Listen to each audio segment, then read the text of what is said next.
Strasserism is a political ideology born out of a nationalist and a socialist base.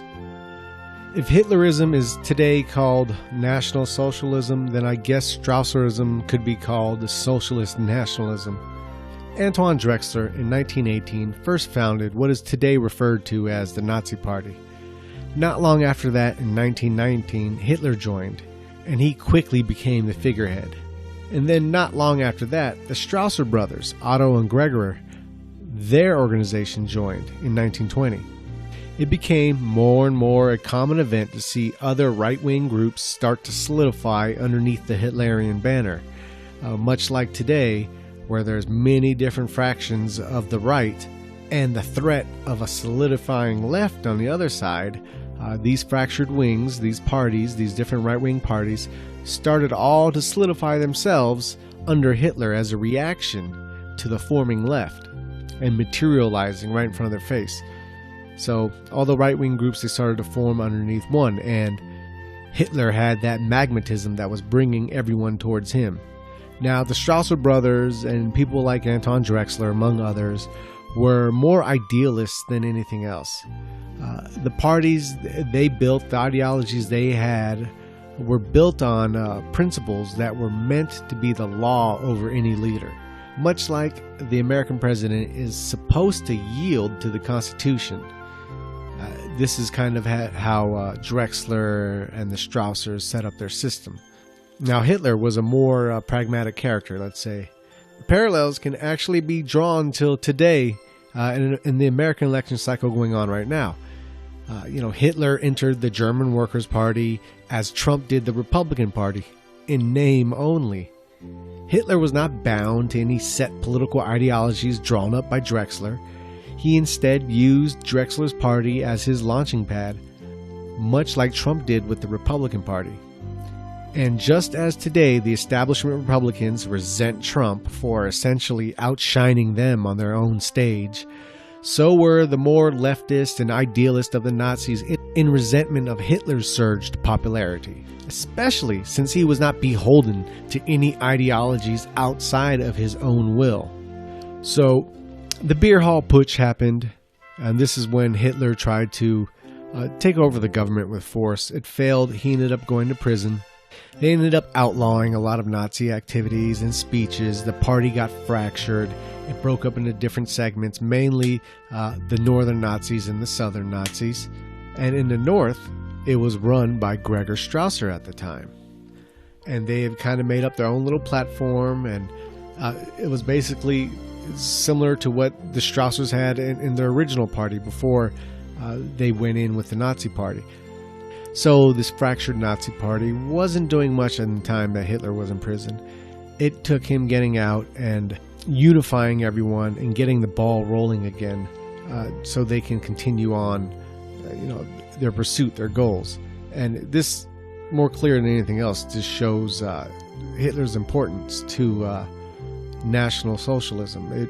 That term wouldn't even exist if it wasn't for Hitler. And you could see just simply, you remove him from the game, the party kind of falls apart. It fracturizes again, and it's exactly what it was before he was around. So it kind of goes back to that. But he gets back out. He unifies the party. He met with Gregor Strasser after he got out, and as he was seeking to unify his party in what is called the Bamberg Conference. Gregor laid out his ideological platform to Hitler, and Hitler largely ignored it and unified the party anyways. So Gregor Strasser, he would stick around with Hitler for a bit longer, but that was the last straw for his brother Otto. Otto would have no more of it as he disbanded from the Nazis a little later on, and he would go on to create his Black Front organization. And the platform expressed by Gregor at the Bamberg Conference is the political ideology that later went on to be called Strasserism. As Otto Strasser states in his book, Germany Tomorrow, these main lines formed the substantial content of the so-called Hanover Program, which was adopted in 1925 as the program of the North German group of National Socialists, and became the cause of my breach with Hitler. After 1930, it was the official program of the Black Front. Otto ended up fleeing Hitler's reach, running country to country, all the meanwhile trying to stoke the flames of German revolution against Hitler. Gregor, for his part, he stayed in Germany and remained in Hitler's good graces for the most part, for a while, but eventually was forced out of the inner politics of the Nazi Party. Or it can even be said that he forced himself out because he officially resigned. And after he resigned in frustration in 1932, he stated, "Whatever happens, mark what I say. From now on, Germany is in the hands of an Austrian who is a congenial liar, Hitler, a former officer who is a pervert, Röhm, and a clubfoot, Goebbels. And I tell you, the last is the worst of them all. This is Satan in human form." So definitely Gregor Strasser didn't have a high opinion of Goebbels. That's because Goebbels was with them, actually, and it was part of the Strasser team. And he essentially betrayed them for Hitler. But Goebbels would defend himself and say, "No, I was just convinced that Hitler was more right than the Strassers." So there's two sides of the story, as always. But from Gregor's point of view, he was a traitor. So obviously he didn't leave on the best of terms. Gregor, for his part, was later murdered in the infamous Night of the Long Knives. Now, despite his harsh words in 1932 and his resentment of Hitler, Gregor was allowed to remain in Germany, and on the surface it seemed he had gotten out of politics altogether. But there were rumors he was involved with Röhm and outside investors in a plot to overthrow Hitler. Otto Dietrich, press secretary of the Third Reich, in his memoirs states, "Hitler claimed he had proof that Röhm and his immediate subordinates intended to carry out a putsch against the army, and that along with Gregor Strasser, they were conducting negotiations with foreign powers to muster up forces against Hitler." While it has not been proven how accurate and deep this conspiracy ran, it is plausible that it was taking place, but yet it is still uncertain if Hitler had a direct hand in ordering Strasser's death. Conventional wisdom seems to imply Hermann Göring had more to do with Gregor's murder than Hitler. In fact, it is claimed that the whole death list drawn up in preparation for the Night of the Long Knives kind of resembled the whole scene of the Second Triumvirate when they did their proscriptions list.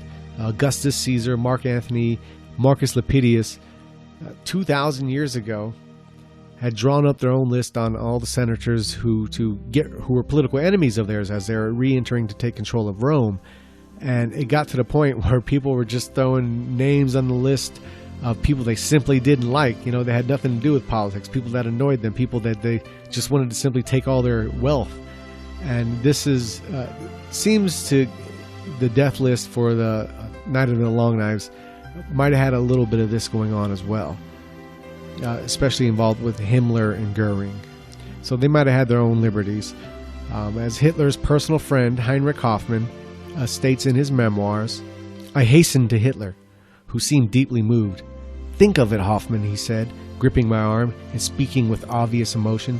'These swine have also murdered my good father Stempfel.' Later, when I asked Hitler what had happened, he cut me short with an abrupt gesture. 'Not another word,' he said, commandingly. And so it has remained all the years that followed." Now, Father Bernard Stempfel was a Catholic priest and a journalist who helped Hitler edit Mein Kampf. There are many theories, conspiracy theories, as to why Stempfel was included on the death list. Everything from he simply knew too much about Hitler and Gili, his niece, or even his attacks on an SS general named Christian Weber, who Stempfel was attacking his morality and his character. So, maybe through Himmler, they threw him on a list just to shut him up. Whatever the case may be, at least from Hoffmann's account on Hitler, Hitler had no say in the matter. Now, Gregor Strasser, while continually bumping heads with Hitler in inner politics, was also there for him in his time of need when Hitler's niece Gili died.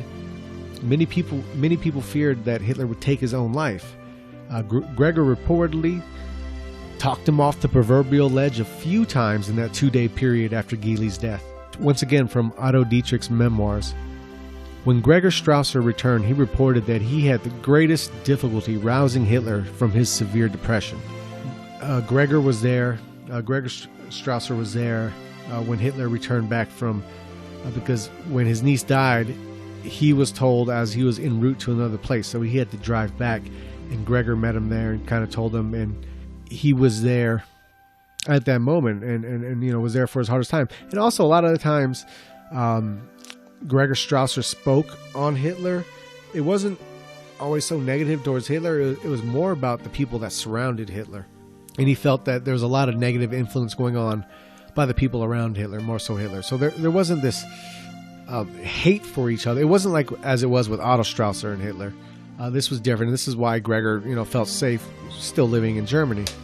Now, so it's unclear if Hitler is directly responsible for Gregor's death, but whether he knew or not the names on the list, what is known is that he took full responsibility and credit for all the deaths of that night.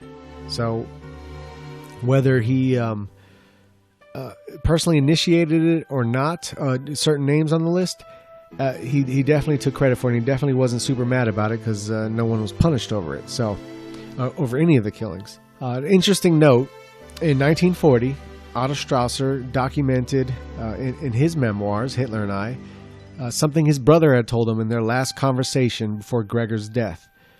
He states, "You'll see, my brother said to me, Adolf will end by blowing his brains out." Now, Gregor allegedly told him this in 1933.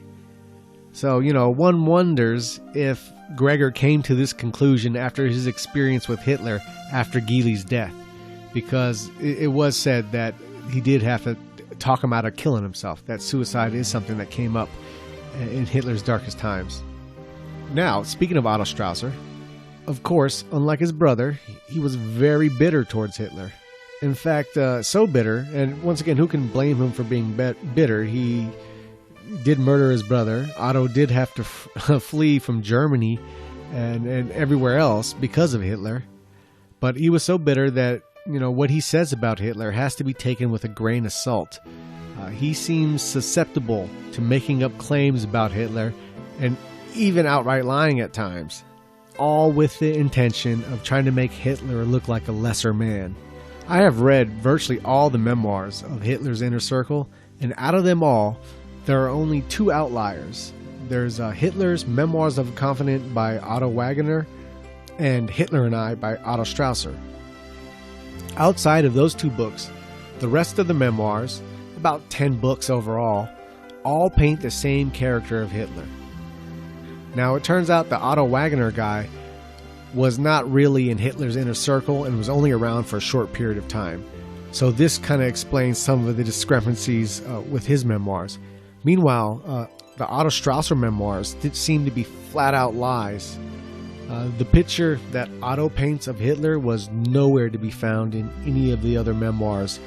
In fact, Otto even got the simplest things wrong, like when Hitler became a vegetarian. And he also made outlandish claims about Hitler, like Hitler killed his niece, but with no proof outside of his bitter words. And he just paints this whole picture that Hitler is a scared guy. He was scared to debate Otto. Otto would, when they got into the room together, Otto was the alpha male. Just when you read his memoirs, you can kind of see, and just numerous of the things he says, like Hitler was no fan of nature, and everyone else in every other memoir says exactly opposite. It's there's just numerous things about his character that Otto states that is completely contradicted by the numerous other memoirs of people that were in Hitler's inner circle for a long period of time. So it looks like Otto Strasser took liberties on Hitler in his books or in his memoirs.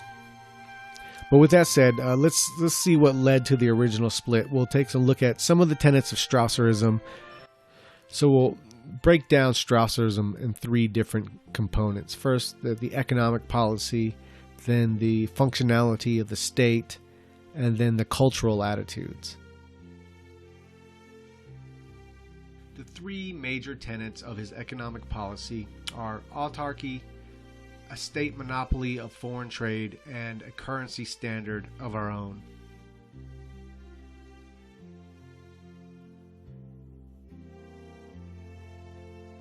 Autarky, self-sufficiency, i.e. adequate domestic sources for the supply of raw materials, is a necessary antecedent to the satisfaction of the main demand of a socialist national economy, the safeguarding of food, clothing, and shelter of the community.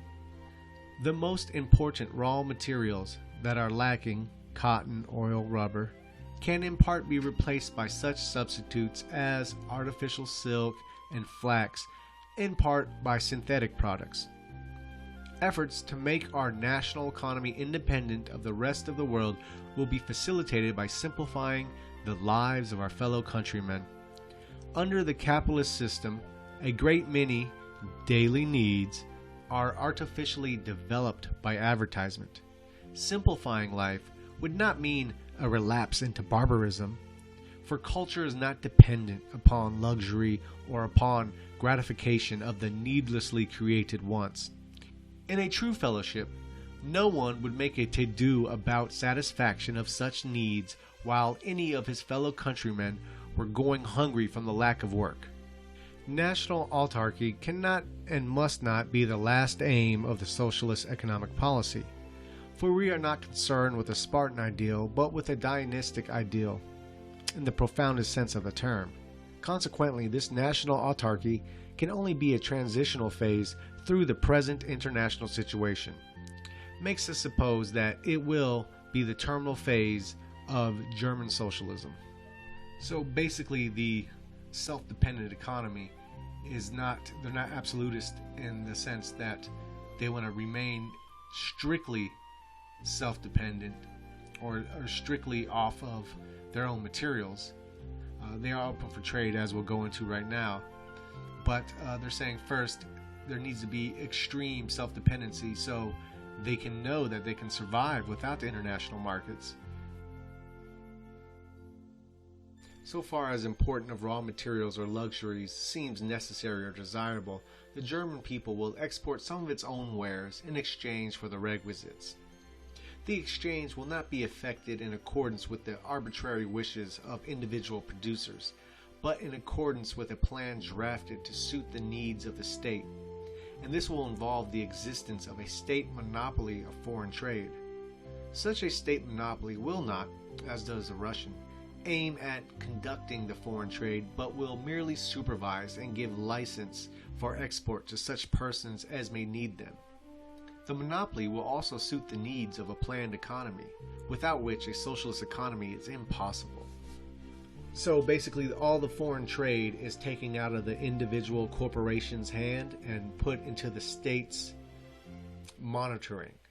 While they're not on the ground level controlling and deciding everything, they have oversight over the trade to see if they disapprove or approve of anything coming in or out of Germany. And they make these calculations through the planned economy. All right, and lastly, out of his three big points is the currency standard of our own. Abandonment of the international gold standard will be an essential preliminary for autarky. For so as long as the foreign world can have any influence on our currency, which is the blood of economic life, no really independent national economy is possible. The commodity money, gold, has moreover a peculiar quality which attaches to no other commodity, namely the power of increasing itself through interest, occurring while it lies idle, and the owner does nothing at all. This quality of gold is not natural but artificial. The natural purpose of money is to facilitate exchange. Money is a means of exchange and a measure of value. So he's basically saying, like a bar of gold. I can have a bar of gold sitting in front of me right now, and today it could be worth, let's say, $1,000 for this bar of gold, and then tomorrow it could be worth $1,200, or it could be worth $800, and nothing with this bar of gold has changed. None of the minerals have increased or decreased inside of it. None of its usable talents have changed within the day, but yet the value can inflate and deflate simply on speculation. And for this reason, Otto Strasser was against the gold standard because this is a way for countries to hold sway over your economy.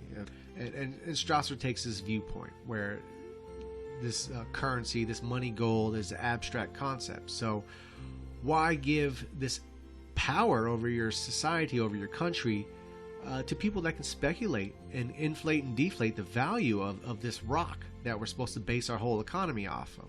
And as of today, of course, we don't use the gold standard anymore. Basically, money is an agreement. We agreed to accept it, and it kind of keeps it going. It's really backed by nothing right now except our faith in it.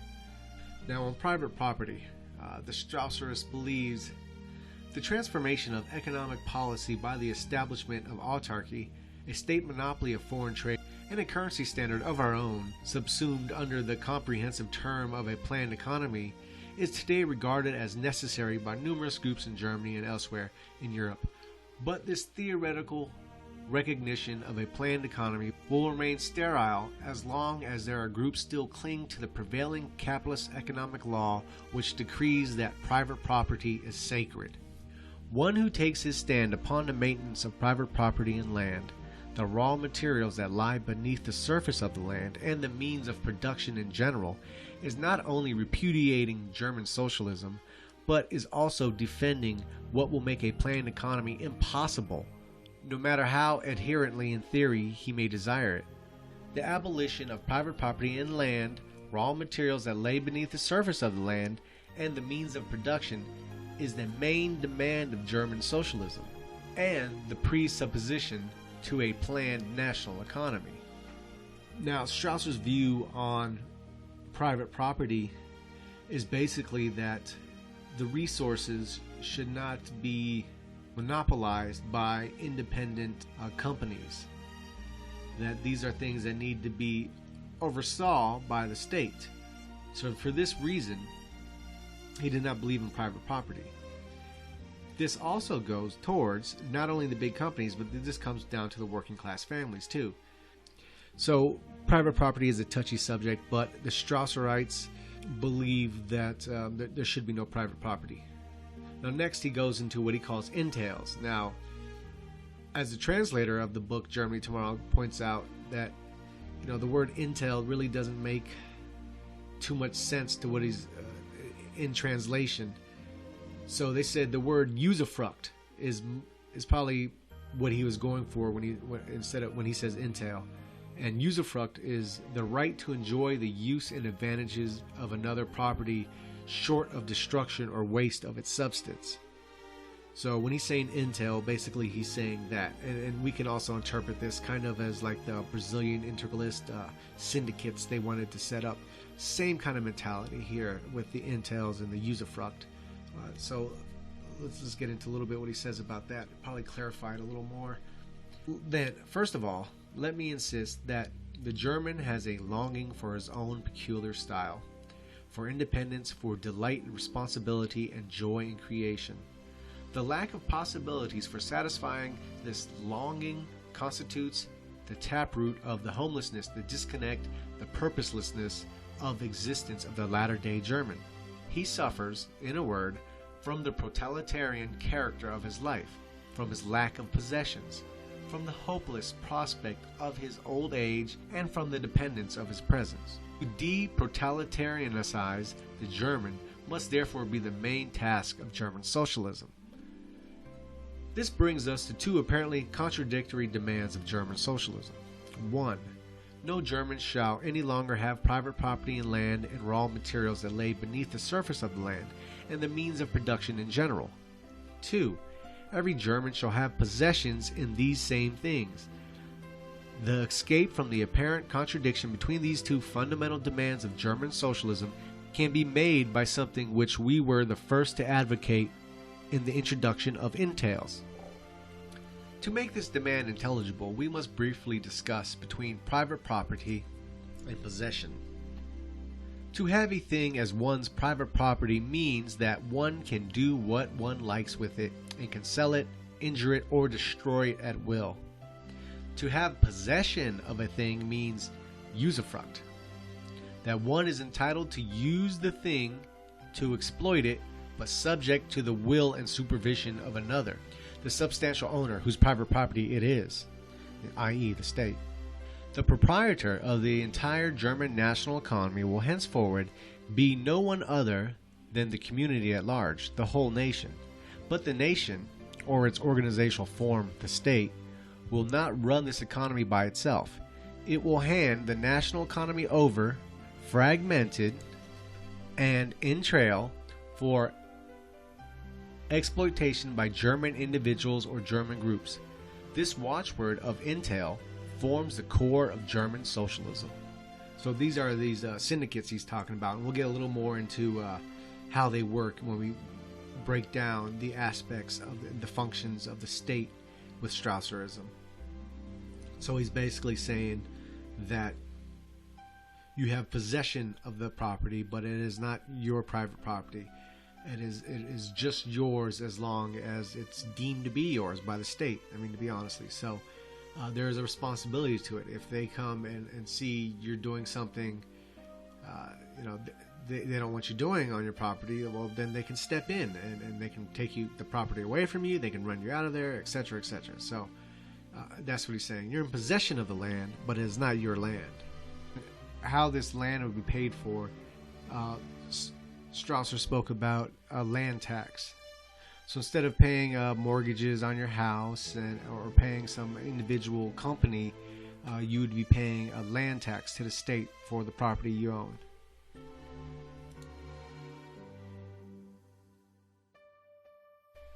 Those who understand that life in our huge tenacular towns is a dangerous to the human race cannot fail to regard the systematic de-urbanization as an urgency required for the sake of the people. De-urbanization will also be the logical consequence of the establishment of autarky and the introduction of entails. As regards to peasant farming, since both will make it necessary that Germany should be agrarianized once more. No sane conservative will admit that it is reactionary to shatter, as far as may be desirable, the idols of mechanical technique. It is assuredly time for Germans to end the tyranny of the technique, to overthrow the dominion of the machine, and to make technique and the machine once more servants instead of masters, for their domination has been an unmitigated curse. So Strasserism has this idea of limiting the cities, making them smaller, pushing people back more to the countryside. How the structure is set up, it's very agricultural. A lot of people would be pushed out of industry and back into farming, back into tilling the soil, so to speak, and more into towns and countrysides. So this is his whole view of de-urbanization. He felt the cities were bad places for numerous reasons, even for something as attack to use, like poisonous gas attacks could kill, a lot of people in a city, but if people are more spread out, it's less likely to have damage like that. So de-urbanization was definitely a big part, and also kind of cutting back on the machinery and technology. He's a little Ted Kaczynski-like, or maybe Ted Kaczynski was a little Otto Strasser-like in that sense. Industry and wholesale trade. In this way, the state acquires a decisive influence upon the supply of an industry with raw materials, and it must be in the position to cope with the requirements of production for use. Thus, besides the manager and the staff workers, there must be a third party to the affair as representative of the community, and there are all three factors concerned in any industrial enterprise: manager, staff workers, the state. The factory fellowship. Manager, staff of workers, and the state are all three partners of any enterprise. They constitute a factory fellowship. In return, there will be a payable to the state an impost corresponding to the tithe payable by the agricultural enterprise, the amount of which will be assessed at regular intervals, 5 or 10 years, let's say. Management, possession, and the profits are thus assigned in thirds to the manager, to the staff of workers, and to the state. So you can imagine there's less managers than workers, so the managers are going to make more than the workers, but the profits are divided in thirds. And I believe it'll be up to management too to disperse amongst the workers the pay as well. So this does give the opportunity for the managers to make more money than the workers, but in order to avoid monopoly, Strasser goes on to state, no matter how much money a man may have, he will not be able to buy portions of an enterprise, which can now be held only in fief. But the decisive point is that under the conditions that will prevail, even the ownership of vast sums of money cannot lead to capitalism, because although the commodities of the kind that can be multiplied as much as you please are purchasable to any account, monopolies such as land, the raw materials that lie beneath the surface, and the means of production in general are not purchasable at all. So they avoid capitalist monopolies by, and you just simply can't purchase more of the company. You can't purchase more of the land. You just can't do that. So if your company is successful, your workers will make some more, the managers will make some more, the state will make some more, but that's where it stops. You can't branch out, buy new lands, open up new stores, unless these things are approved by the state. So once again, you have that planned economy overseeing what's going on. The guild or corporation. Handicraft enterprises, small shops, and also the liberal professions will therefore be incorporated into guilds. The state will grant the guilds certain rights over their members, and in return the guilds will undertake to collect from their members the contributions which will make up the lump sum due from each guild in the way of taxes to the state. One of the main objects of German socialism is to combine the personal egotism that is a necessary and a useful part of our human equipment with advantage for the general welfare, much as the working of an engine propels the automobile. And that's a very fascistic principle right there, is getting your individual self to contribute to the collective, making it individually beneficial to contribute to the collective, to be a part of the collective. So it's finding that middle ground between absolute individualism and absolute collectivism. In these guilds, once again, these are like syndicates. So you got your syndicates for the agricultural field, and you have your syndicates for, like he's saying, handicrafts, small shops, liberal professions, things of that nature. So this, and we'll get more into it in his state makeup, but this is what Strasserism tries to do, is group up humans according to their commonalities, according to their regional area, and according to their professional lives. Public assistance. So this is his last part of economy goes into, is the public assistance. Public assistance comprises care for those of the community who are no longer in a position to gain their own livelihood. The main significance of the term community or commonwealth is that no one who belongs to it shall have to endure the miseries of poverty. For the duties which every citizen owes to the community are also entail rights, being set off by the duties which the community owes every citizen. The principle implies the need for a comprehensive system of national insurance covering childhood, unemployment, accident, old age, and death, supplemented by voluntary insurance. In contrast with the existing methods, the whole complicated system of insurance and support would be replaced under socialism by a unified life insurance. Every citizen would thereby be insured in a way that would guarantee him a sufficiency, whatever happened, and no matter whether he or she was temporarily or permanently unfitted. Every citizen, moreover, by payable of supplementary premium, would be able to secure in case of need an allowance supplementary to that provided by the national insurance scheme. As a matter of organization, this would mean that all private insurance companies would be fused into one comprehensive national insurance scheme, which would be directly connected to the Reichsbank. Desires for individual variations and what is regarded as a minimal subsistence would be met by having different grades of insurance. The lowest grade will be compulsory, and the premiums would be automatically deducted from wages or salary. So that's your insurance, that's your welfare, all under one supervising organization. And it sounds like you can opt in for different levels of, I guess, welfare or retirement, depending on how much you'd like the state to take out of your wages. Now, that is it for the economy. They don't go into any kind of national health care, but they do go into, as we'll see in the culture, national education. So I can only imagine the healthcare is also national. It would seem a little out of place if it wasn't, if they had a capitalistic method of healthcare, which wouldn't make sense. But he doesn't mention it in his platform, but I would just assume it'd be a national healthcare that they were doing underneath Strasserism.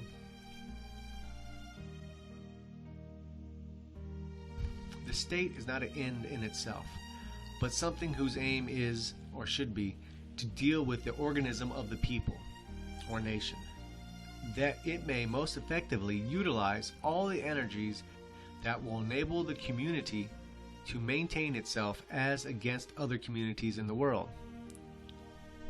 It follows from this that the state is always determined by the peculiarities of the people. No people can take over intact the state forms of another.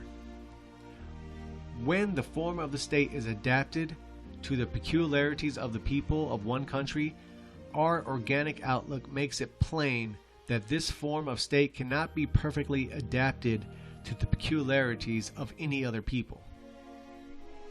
So basically, people are not interchangeable. You can't take people out of Somalia and put them in Germany and expect them to become Germans culturally, ethically, work ethic wise, etc., in every way possible. That's just not a reality, and Strasserism acknowledges that. Once again, fascism is organic. You can call Strasserism, I believe you can define it as fascism, but anyways, it's organic, and this is what he's saying there, that this is an organic belief. This is a Germanic organic belief, and this, what German Strasserism, i.e. fascism, looks like, might not be the same for Somalian fascism. It might be something completely different. So people are not interchangeable. All right, so now let's go into like how the function of the state, how is the state set up. Now this video is not a in-depth dissertation on the inner workings of Strasserism. It's more of an introduction to Strasserism. So to go through these different levels of government and society and explain how each is created, how many is in each, and the safeguards of each level would be just consume too much time for this video. So this is going to be a quick brush through of the society, the state-structured society that Otto Strasser and I'd imagine Gregor Strasser too had a hand in this. So first you have three major forms of government. You have your president, your great council, and your chamber of estates. And now out of these three, much like how business is split into thirds, your managers, your workers, and the state, so is the government. You have your president, you have your great council, and your chamber of estates, and the power is divided by the three. So this is an attempt to set up possible checks and balances to the president. But when you go into the inner workings, you can see ways things can be manipulated, etc., as every form of government. But here's how he has it set up. So you got the president at the top. The president is elected, but it's elected not by the general masses, but by the Great Council. Once the president is elected, he rules for life. So it's like an elected dictator in a sense, although his whim is not law, or at least it's set up to where it possibly is not law, because like I said, you have these checks and balances kind of set up. So the Great Council will elect a president. The president will rule for life. And Otto Strasser believes he should rule for life because he's less likely to be, subject to corruption, because he doesn't need to depend on people's money now. He doesn't need to depend on winning votes and doing these things, so he can just be who he is and do what he thinks is right and best for the country, because now he has no incentive. He is the leader for life, or until he can't, physically or mentally do the job anymore, obviously. So now you have your Great Council underneath. Now the Great Council, let's say your president is one person. Your Great Council is going to be around 24 people, and these 24 people will decide the president. Then below them you have your Chamber of Estates, and he's using German numbers here too, of course, according to the population. So you're going to have about 110 members in the Chamber of Estates, and these are all to offset each other. Now the Chamber of Estates, they represent what are called these vocational councils, and how he has Germany set up is in different districts. He breaks it down by districts, and each of these districts will have a vocational council and a leader and a president of their vocational council. And these vocational council will be made up of guild members. They'll be made up of these syndicates that we're speaking about earlier, either the agricultural syndicates or the syndicates of the liberal arts and etc. They're different positions. Now these syndicates will make up these vocational councils. These vocational councils are essentially your smaller government in the districts. Much, if we can look at America, we can look at let's say each state would count as a vocational council, and so we would have our local state government in there. And just like you would have your senator or congressman to represent your state, your vocational council, that is who these Chamber of Estates are. They are like our congressmen and our senators. Then you have an even higher council of people, the Great Council, and these are the people who are more elite than the Chamber of Estates people. And then, of course, these are people heavily relied upon because they choose the president. They elect the president. So you would hope they're good quality people. So in this way, Strasserism sets up this, semi-representative, authoritarian in a way, kind of mixture of government here. You have everything broken down from small government all the way connected up to the president. And these Great Council and Chamber of States, these are not lifetime positions.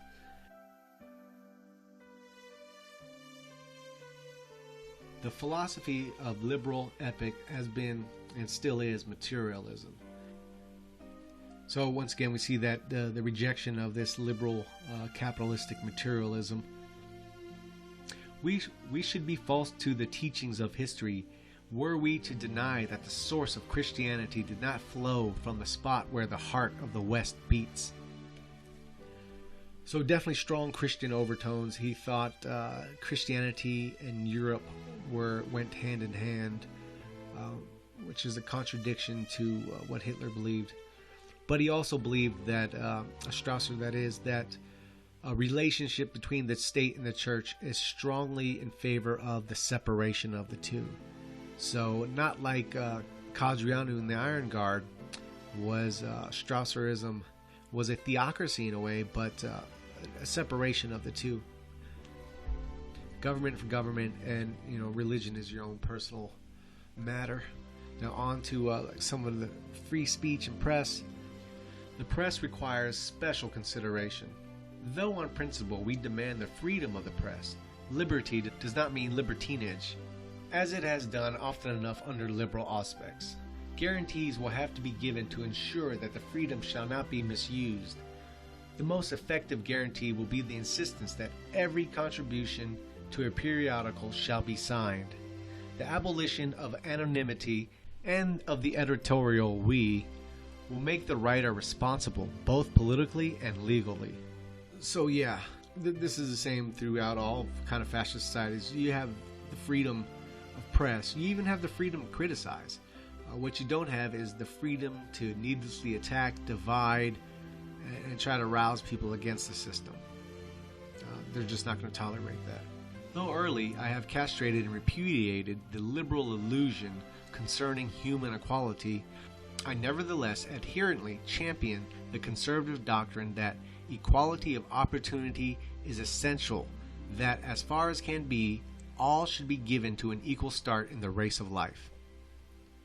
To give an equal start, education at the schools must be free, and the pupils will be gratuitously supplied with the requisite books and materials. So true meritocracy. Once again, we are not all equal as humans, but we will have the equal opportunity to try to achieve what we want to achieve. And you will not be held back because you're poor. You will not be held back because of any other ethnic, religious, social factor. You will simply be held back if you can't do it. And it's as simple as that. If you're not the best person for the job, well, then you're not going to get the job. The person who is the best person for the job is going to get the job. But you're going to have the equal opportunity to prove who's the best person for the job. Now he goes into a little bit of the education structure here. The subjects taught in the elementary school will be German, history, arithmetic, knowledge of homeland, and the beginnings of natural science, bodily exercises, gardening, simple technical training, the aim being not to impart information but to educate Germans. At high school, education will be more diversified. Since German culture will have been thoroughly instilled at the elementary school, alien cultures can now be taught, for there will be little risk of alien contamination. When the high school education is finished, selection of pupils for the university will take place. Here, it is not simply the amount of knowledge that one has been acquired which will be taken into consideration, but also the character that will be considered desirable in a person destined to become one of the future leaders of the German people. The decisive feature of the selection will be not that the youngsters, or their parents for them, want university education, but the will of the community as expressed through the teaching staff and the examiners, who must have had plenty of practical experience. So you set up at elementary school are the basic foundations, and then as you go into high school, you're going to learn more about the world, but you have a solid base. But then you learn more at high school, and now instead of anyone and everyone wanting to go to university, this becomes a privileged class where it's only people who are deemed fit to go into university to go into, because basically it looks like it's being created here, and he pretty much says it, is this kind of pseudo-socialist, pseudo-democratic aristocracy is what's trying to be created here. So, and those are the people in your greater councils, chamber councils, and all of this, and the people who would be filling a lot of these roles are the people that are going to university. So for that reason, it's not just simply, oh, we have abundant money, everyone can go to college. No, only the people that A, have the means and know-how, B, have the drive and will, and C, have the character to go into university will go into university. And these people will later on become the upper echelons of society. But after high school, as you either go into your job vocation or you go into university, it matters not. You will first go into a universal labor service. He states that he has a voluntary army service, but universal labor service. And he says, this supplementary testing will be effected in the universal labor service and in the voluntary army service. For all young Germans of both sexes, the close of early vocational training will be followed by a year of labor service in which the pupil will have to learn about the handicraft. This year of labor service, during which the pupils will lead a comradely life that will be of considerable social importance, will also enable young Germans to revise their choice of a vocation, and will subject them to a process of selection that will help them to close, after they have left elementary school, that they are fitted for intellectual vocation. So it gives the young Germans time to figure out what they want to do in life. Maybe they enjoy what they're doing. And this universal labor service, I really love that. I even think you should have universal military service for a certain amount of time. But just sticking to Strasserism, I love the idea of universal labor. I wish we would do it here in America, because something like if you're working a year on beautification of your area, and you're going around picking up litter for a year, 20 years down the road, when you're well into your job, you will be less likely to litter. You will be a lot less likely to litter yourself because you've done the job, you picked it up, you know what goes into it, and then you take pride in your work too. You make pride in cleaning your streets. So this helps instill that into you, and that goes for everything: planting trees, etc., etc. Whatever universal labor you get thrown into, you will automatically gain a new respect for that and appreciation for it. So I think that's a very good thing, and it's unfortunate we haven't done that here in America. So as with every fascistic idea worth a damn, a part of the structure and the platform is creating the new man. He calls it the new spirit in here. So we'll go into a little bit of what he says about this new spirit, this new German. I may mention as a fundamental idea of German law that the protection of honor is more important than the protection of things and rights. Another very important notion is that the Roman Christian idea of punishment must be replaced by the Teutonic idea of reparation and compensation, and that the essential purpose of legal activity is not to discover individual blame, but to prevent injury to society.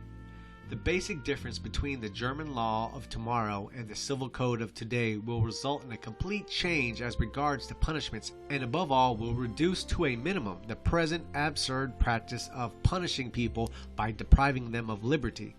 Will give place to making him compensate whoever has been injured by imposing a fine which will be levied in case of need by making the offender work in a state workhouse without imprisonment. All offenses against the community will be expiated by the excluding the offender from the community temporarily or permanently, either by banishment or death. Thereby, a repetition of the offense will be prevented.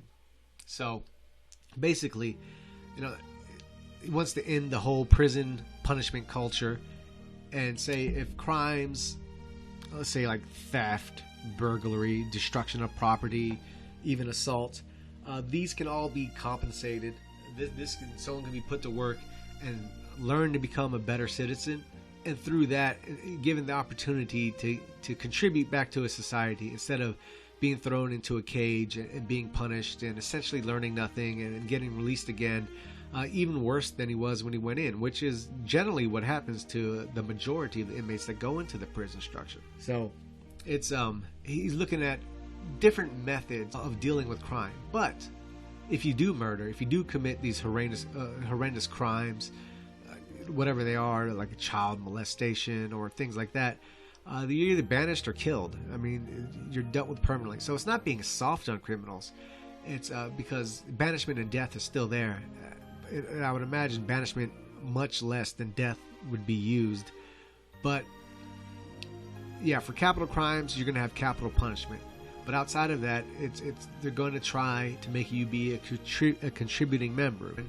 Their aim is to insist upon the need for cultivating an elite of the German people in accordance with the ideal type that shall conform to the essential nature of Germans. This ideal type must be deeply rooted in the constitutional characteristics of the German people, and must therefore have the traits which the study of German history from the beginnings have made familiar to us. And yet, on the other hand, it must be modern enough to conform with the requirements of the socialist order to be established in the 20th century.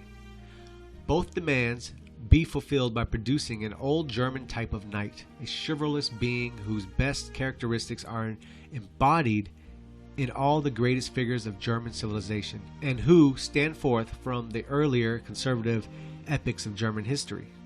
So his ideal man is the Germanic knight of old, chivalry, honor, things of that nature being the strong motivational factors. Like he just said, like I read off earlier, I mentioned the fundamental idea of German law is the protection of honor is more important than the protection of things and rights. That says a lot right there. That's the mentality we're going for, and it's reinvigorating honor. Your things mean nothing, and your rights are just imaginary. They are whatever the controlling people say they are. But your honor is immortal. Honor is what makes the man. No political, social, and economic methods of organization would be of permanent value unless this work were crowned by the deliberate inauguration and cultivation of a new spirit. This spirit of the new Germany must and will be a repudiation of the belief that might and force should regulate the social life of mankind. there must and will be a recognition, both in the substance and in form, that voluntary collaboration is to be the basis of a human society. And that's what Strasserism strives to obtain, is this voluntary collaboration. This is why he has the vocational councils set up by districts, and the chamber councils, the grade councils, etc., all these forms of government, wanting to create this voluntary collaboration between the people. So Strasser also believed in what he called the European Federation, which is basically like the EU today. He believed it was, well, let's say it's like the EU today, but if the EU actually cared for the preservation and advancement of Europe and Europeans, then that's what the European Federation would have been.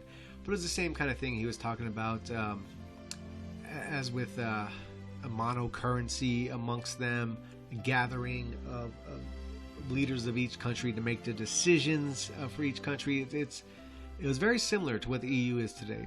Now let's dive into a quick run through of some of the major differences between Hitlerism and Strasserism here, and this could probably be what led to Hitler just outright ignoring their political platform in 1925. First, we have the Jewish question. They definitely differed on this. While the Nazis had the 1/4 law, and anyone who did not fit within those racial guidelines were labeled foreigners and encouraged to leave Germany, Strasser believed, as he states here, "I have expressed the utmost disapproval of the shameless and inhuman anti-Jewish campaign that has characterized the Hitler system." And I may also mention that as early as 1928, in a party periodical, I protested editorially against anti-Semitism of the Streicher brand, voicing the war cry, "Anti-Semitism is dead, long live the idea of the people." This advocacy of the idea of the people logically implied the disavowal of any valuation of peoples or nations as good or bad, as better or worse, since they all have equal rights, equal needs, and equal duties in accordance with the will of the Creator, who gave each of them its own kind, its own nature, and its own task. This profound respect for organic life, and the fact that it is necessary for us and incumbent on us to recognize and maintain human dignity, imply that it will be an unconditional part of the social political organization of New Germany to maintain the equal rights of human beings. That was his belief as far as the Jewish question goes. Some of his alternatives to deal with the Jewish question, he says, politically considered are three alternative solutions. 1. Persons of different racial origin from the majority may be described as foreigners. 2. Groups of persons of various racial stamps may be deemed to constitute national minorities. 3. Peoples belonging to different stocks may be incorporated into the main body of the nation by assimilation. So he goes on to explain, like, in depth more what he means by these three positions. And the first one, he speaks about how the Zionist movement grew and how it was, they can be described as foreigners because they wanted to return to Israel themselves. And then you have the second group who are basically racial minorities in the country. They hold on to their identity still. They're Jews, they follow the religion, but they are German citizens. But they're not ethnically or racially or spiritually considered German, but they're German citizens, and they just constitute a national minority. Now it's kind of like saying, like, the black Americans, we won't consider them white. They won't be white Americans, but they will be a minority within America. They'll still follow the laws of America, but they'll have their own culture and their own ways, and etc. And then the third being the just pure assimilation, that Jews disregard their religion, breed with Germans, become Germans in religion. I guess converting to Christianity would be one of his ways of doing that, and just accepting German life and assimilating to life. And that's kind of like what the whole tale of the melting pot of America. That's basically what he's saying here, that they can assimilate into the German blood and culture. So these were definitely positions that the Hitlerian side of National Socialism definitely disagreed with. Like I said, they had the 1/4 law, and of course there was exceptions made here and there, but typically it was you went off the law of blood. Now another thing, and this was probably the main thing and the first thing they disagreed on with the Hitlerians and the Strasserists, and that was the taking and redistributing of land of wealthy estates. And that's a lot of, because once again, now underneath Strasser, land is not private. So these wealthy German aristocrats they wouldn't have the right to, 1,000 acres, whatever they're owning. That would be taken and divided up as deemed fit by the state. And this was something that Hitler was just not about. This was one of the main things, if not the main dividing point, amongst the more socialist branch of the National Socialist and Hitler. Hitler did not want to attack the German aristocracy, but instead tried to incorporate them into his new Germany. Now, ironically enough, much like Caesar was murdered by the very Senate he showed mercy to, Hitler too was betrayed constantly by the German aristocracy. Everything the aristocracy could do, from assassination attempts on his life to undermining his orders, was done in a deceitful manner to thwart Hitler. Meritocracy and the reality of being outdone by low-born Germans was just too much a bitter pill for some of the aristocracy to swallow. And that was the sad case of it. I mean, there was a couple of his attempts on his life were done by the aristocracy, and most importantly, there was times he was giving orders, and they weren't even following his orders, because they wanted to sabotage what he was doing. And in fact, there's even cases of higher up, German aristocracy, high-ranking people, generals and whatnot, that were giving false reports to their own military and getting their own military killed, getting their own German sons killed, because they spited Hitler so much. They wanted him to lose. They thought it'd be better for them. They actually thought they could kill him. And this is something Strasser thought too. They thought, we can just get rid of Hitler and make peace. They didn't realize there was no peace for Germany. They didn't realize Hitler tried over and over and over again to make peace with Britain. Churchill was a warmonger, and he got the war he wanted, and he was not going to give that war up for anything, even if it meant his own country. So these fools, and thinking they could sue for peace somehow as soon as they got rid of Hitler, just did not know the reality of the situation. They wanted to break the back of Germany, and they would not stop the war until they did that. And that's exactly what they did. They broke the back of Germany. Go look at Germany now. It's a nation of cucks.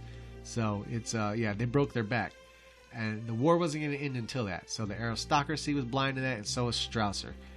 Because you can look at a lot of what Strasser wrote. I can imagine some of it came after he left Germany, but it looked like he tried to appease the West here and there with a lot of what he was doing.